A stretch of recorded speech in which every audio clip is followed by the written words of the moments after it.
Water in nature is in constant transformation. This process has enormous power, enormous energy in it. So far, we've been able to capture energy as water comes down from the clouds, but we would like to capture energy from evaporation, which makes water go into the air, into the atmosphere. That process is very powerful. We haven't been able to capture energy from that effectively until now. Yeah, when I first heard of this project, it felt crazy. People are not used to thinking about energy in these ways or biology in these ways. This is really a unique lab. It brings together chemists, engineers, biologists. Every day it's kind of an adventure to be in the lab. It's exciting.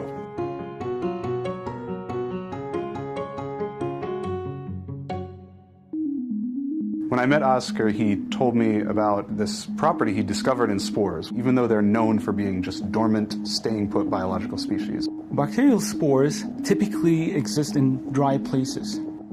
When spores see moisture around itself, it absorbs some of that moisture, it gets bigger. And when it finds a dry environment again, it shrinks again. This process is very similar to a muscle movement. It can expand and contract. We worked on bacterial spores for quite a while until this idea struck that their mechanical properties can be useful technologically. We deposit spores on plastic tapes. As you increase humidity, they can get much longer and they can contract to very small size very quickly. And when you combine many tapes together, then you can increase the force that they're producing. They can be now part of our device. The evaporation engine sits on the surface of water. And as moisture from the water surface enters the device, it changes the shape of the muscles. The movement of the strip is coupled to shutters. When shutters open, the moisture escapes from the device. When shutters close, evaporation fills the device with moisture. And in doing that, you can store up the evaporation potential and release it over time in a controlled fashion, so you have a continuous power output. We call this second device moisture mill. We have a wheel with a bunch of our spore samples around it. And half of our wheel is placed into a humid environment and half of it into a dry environment. Because our spores are expanding when humidity is high and contracting when humidity is low, that means you have a very tiny mass imbalance on the wheel, which causes it to push forward for as long as the humidity is high in one half and low in the other half. Once you have a rotating device, you can use it for many interesting applications. You can maybe create a car. We connected the rotating circle to wheels, and the device started to move just like a toy car. I was so excited. Wow. You have the device here, it's not moving, it's not animated, it's dead.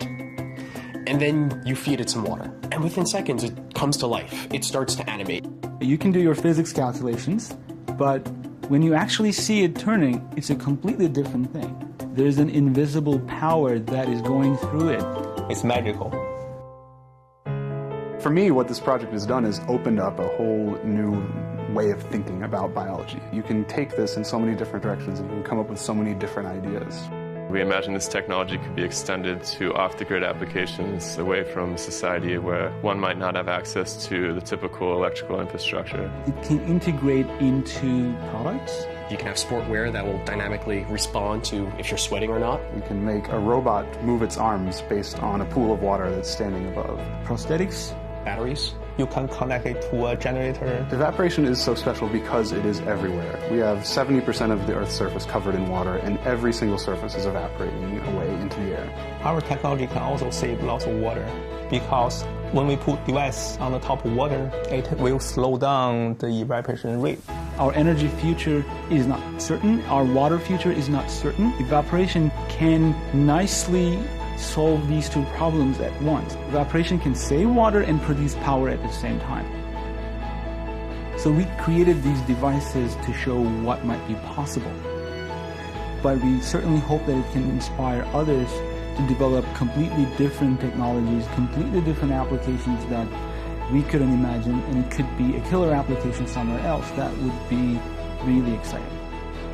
Really exciting.